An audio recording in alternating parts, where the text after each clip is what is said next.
Ohio गोजाइमास Japan आउँदा एसएसडब्ल्यू ठिक कि स्टुडेन्ट ठिक? एसएसडब्ल्यू और स्टुडेन्ट भिजा विच इज बेटर? एसएसडब्ल्यू भनेको चाहिँ स्पेसिफिक स्किल्ड वर्कको फुल फर्म चाहिँ, अनि स्टुडेन्ट भिसा भनेको विद्यार्थी भिसा हो। सबैलाई थाहा भएको कुरा। विशेषताहरू भनेको चाहिँ एसएसडब्ल्यूमा चाहिँ आउन गाह्रो हुन्छ, यहाँ पढ्नु पर्यो नि त। एसएसडब्ल्यूमा आउन गाह्रो हुन्छ भने स्टुडेन्ट भिसामा आउन सजिलो हुन्छ। यो चाहिँ एउटा पोइन्ट भयो। पढाइ भनेको यान4 लेभल पास गर्नुपर्छ एसएसडब्ल्यूमा। जिएलपिटी र जिएफटी जस्ता इक्जाम प्लस स्किल टेस्ट इक्जामहरू दिनुपर्छ एसएसडब्ल्यूमा भने। यान5मा जे7 र जिएलपिटी दिए जस्ता इक्जामहरू बेसिक लेभलको इक्जाम दिए पुग्छ। खर्च भनेको एसएसडब्ल्यूमा 4-5 लाखमा उम्किन्छ भने स्टुडेन्टमा 14देखि 15 लाख पनि लाग्न सक्छ।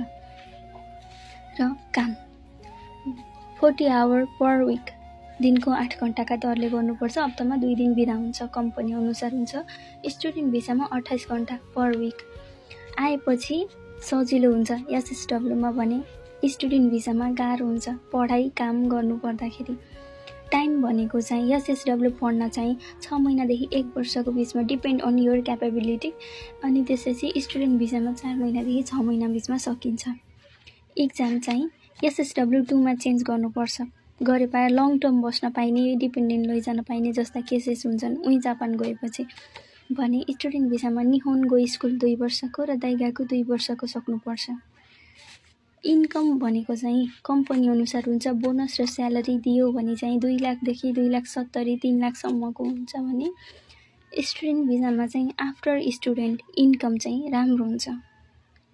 डिपेन्डेन्ट ल्याउनु एसएसडब्ल्यूमा चाहिँ डिपेन्डेन्ट ल्याउनु मिल्दैन, एसएसडब्ल्यू 2मा चेन्ज नभएसम्म। भने स्टुडेन्ट भिसामा चाहिँ डिपेन्डेन्ट ल्याउन मिल्छ पढाइसकिएपछि, वर्किङ चेन्ज लागेपछि। भने रिटर्न भनेको चाहिँ 5 वर्षपछि एसएसडब्ल्यू चाहिँ फर्किने हो भने स्टुडेन्ट भिसा भनेको लङ टर्म बस्न पाइन्छ। त्यहाँको जापानको रुल अनुसार तपाईँले ट्याक्सहरू तिर्दै जानुभयो भने, एउटा असल नागरिक बन्दै जानुभयो भने चाहिँ लङ टर्म बस्न पाइन्छ। रुल्स एन्ड रेगुलेसन्स त अल टाइम हो है, चाहिँ एकदम।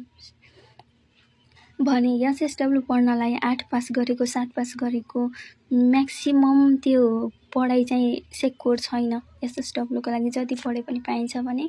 प्लस स्टुडेन्ट भिसा भनेको चाहिँ म्याक्सिमम चाहिँ +2 पास गरेको हुनुपर्छ स्टुडेन्ट भिसाको लागि।